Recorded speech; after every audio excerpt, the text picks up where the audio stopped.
ወዳጆቻችን እንዴት ሰነበታችሁ? እግዚአብሔር የተመሰገነ ይሁን። በጣም ደህና ነኝ። አጫጭር እዚህ ላይ በማስተላልፋቸው መልእክቶች ብዙ የጌታን በረከትና የጌታን መጽናናት እየተካፈላችሁ እንዳላችሁ ኮሜንት ላይ እያየሁ ነበር።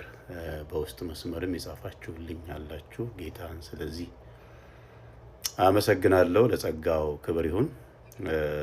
ዛሬም ደግሞ አንድ የመጽሐፍ ቅዱስ ታሪክ ወደ አይምሮዬ ወደ ሀሳቤ ስለመጣ አክቹሊ እያጠናሁት ነበር። ዘፍጥረት መጽሐፍን ነው እያጠናሁት፣ ትምህርቶች እያዘጋጀሁኝ፣ ስብከት እያዘጋጀሁ ነበረ። በአጭሩ እንደተለመደው ላጋራችሁ። በጣም ፖፑላር የሆነ ታሪክ ነው። ያዕቆብ ስለ ያዕቆብ ነው። ዘፍጥረት 31 ቁጥር 1 ላይ ይገኛል ታሪኩ።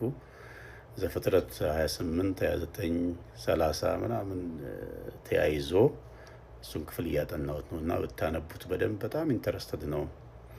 ያዕቆብ ወደ ላባ የሸሸበት ምክንያት፣ ከዛ ላባ ሊቀበለው ሮጠ፣ አቅፎ ሳመው። ከሳመው በኋላ አንተ አጥንቴም ስጋዬም ነህ አለው ይላል። ያዕቆብ ሽብር ላይ ያለ፣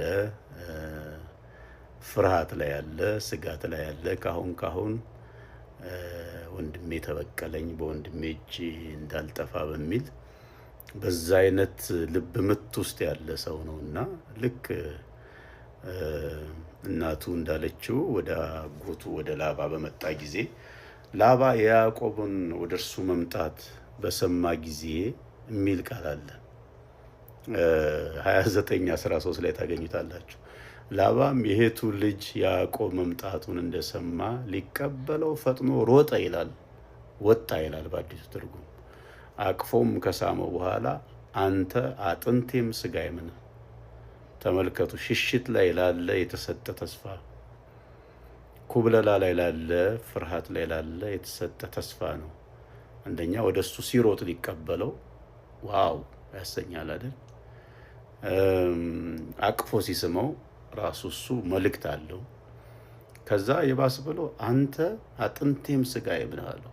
በቃ ምን እንደማለት እንደሆነ ታውቃላችሁ? አንተ ጠላት የኔ ጠላት ነው፣ አንተ ወዳጅ የኔ ወዳጅ ነው። አንተን የሚያሳድድ እኔን ያሳድዳል፣ በአንተ ላይ የተነሳ በእኔ ላይ ይነሳል። ብዙ ትርጉም ነው ያለው። ያዕቆብ በላባ ላይ ተስፋ እንዲያደርግ እንዲጥል ያደረገው አይነት ነገር ነው። ለዚህ ነው ዲስአፖይንትድ የሆነው፣ በዛ ምክንያት ነው። በነገራችሁ ላይ አንዳንዴ መጀመሪያ ላይ ያያችሁትን